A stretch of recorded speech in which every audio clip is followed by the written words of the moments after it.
আপাতত ভারতে রয়েছেন বাংলাদেশের প্রাক্তন প্রধানমন্ত্রী শেখ হাসিনা। দিল্লির এক সেফ হাউসে রয়েছেন তিনি। আর এতেই বিপদ দেখছে খালেদা জিয়ার দল বিএনপি।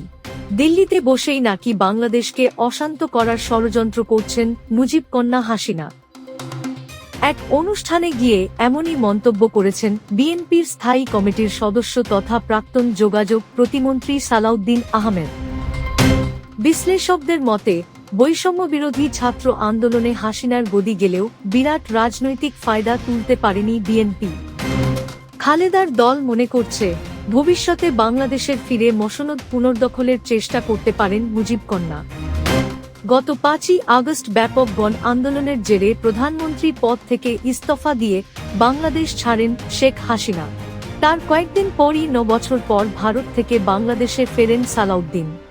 বুধবার সন্ধ্যায় কক্সবাজারের পেকুয়া চৌমুহনীতে এক গণসংবর্ধনা অনুষ্ঠানে গিয়ে এই বিএনপি নেতা বলেন, দিল্লিতে বসে বসে শেখ হাসিনা বাংলাদেশের মানুষের বিরুদ্ধে ষড়যন্ত্র করছেন। বাংলাদেশে অস্থিরতা সৃষ্টি করার জন্য ছক কষছেন তিনি। 15 থেকে 17 বছর ধরে তার ফ্যাসিবাদের দোসরেরা প্রশাসনসহ বিভিন্ন জায়গায় এখনো বসে রয়েছেন।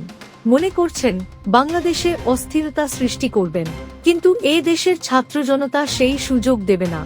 বহির্বিশ্বের কোনো শক্তির কোনো ষড়যন্ত্র বাংলাদেশের ছাত্র জনতা সফল হতে দেবে না। হাসিনা সরকারের পতন সম্পর্কে এদিন সালাউদ্দিন বলেন, আওয়ামী স্বৈরাচারের পতন হয়েছে। আওয়ামী ফ্যাসিবাদীরা কখনো জনগণের সামনে আবার রাজনীতি করতে এলে আপনারা তাদের প্রত্যাখ্যান করবেন।